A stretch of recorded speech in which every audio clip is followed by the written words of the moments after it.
कि जाए पिया जवानी हमार आज जराई रे गइला ना।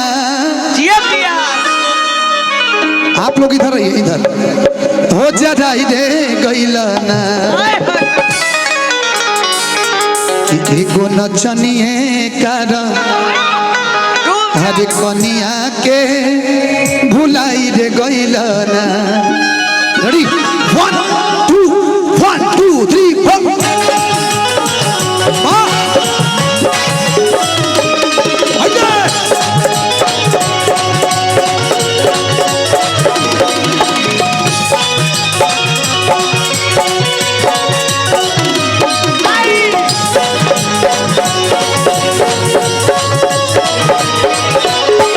रुकी हाँ वाह रुकेगा भैया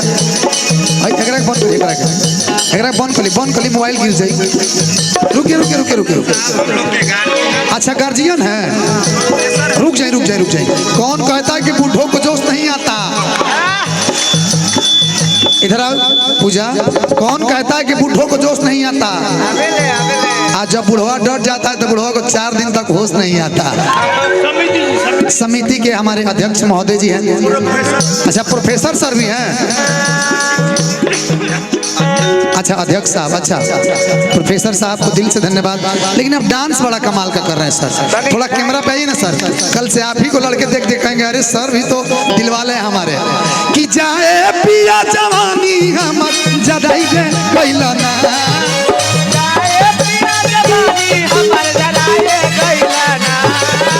जाए पिया जवानी हम जदाई रे गइला ना। हो जदाई रे गइला ना।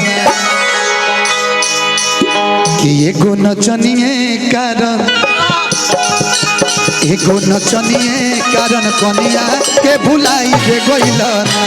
एगो नचनिए कारण कनिया के भुलाई रे गइला ना। जाए पिया जवानी हमर जदाई रे गइला ना। हमर जुड़ाइए गइला ना। ओ भुलाई रे गइला ना। एगो नचनिए कारण कनिया के भुलाई रे गइला ना। एगो नचनिए कारण कनिया के भुलाई रे गइला ना।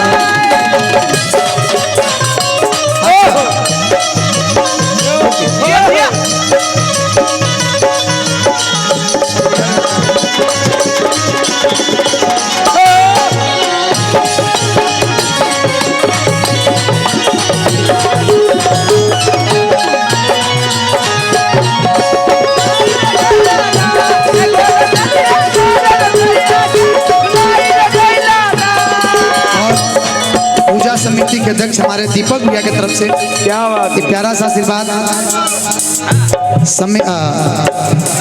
पंचायत समिति किरण देवी जी दामाद इनके हैं हमारे नीतीश जी की ओर से ये बहुत ही प्यारा सा पुरस्कार है। कि आधी रतिया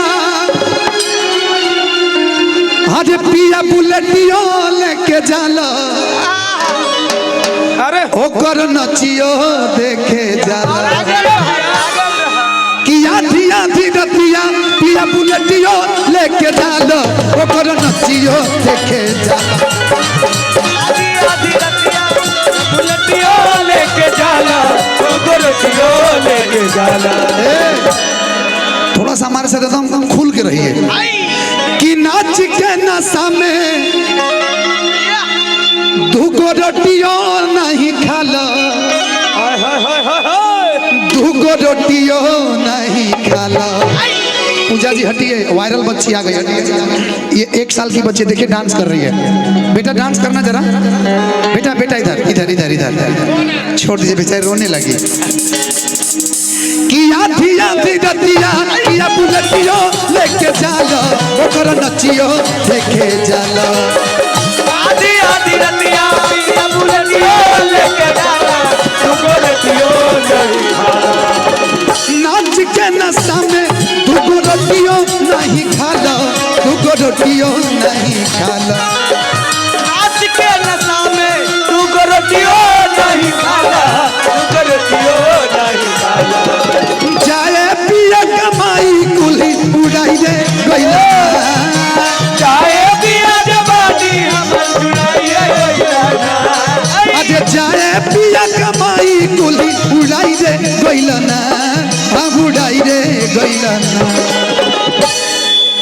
कि एगो नचनिए कारण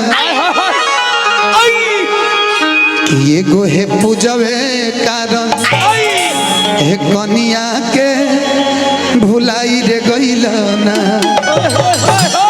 कि एगो नचनिए कारण कनिया के भुलाई रे गइल ना एगो नचनिए कारण कनिया के भुलाई रे गइल आज जाए पिया जवानी हमर जड़ाई रे गइल ना जाए पिया जवानी हमर जराइए गया ना हो जड़ाई रे गइल ना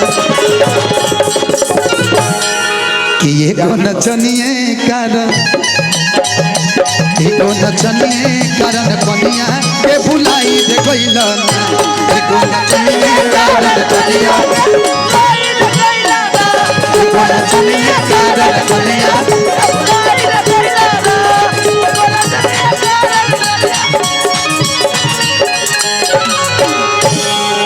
कि एगो नचनिए कारण हर कनिया के भुलाई रे गइल ना। Thank you so much. Hi Santosh.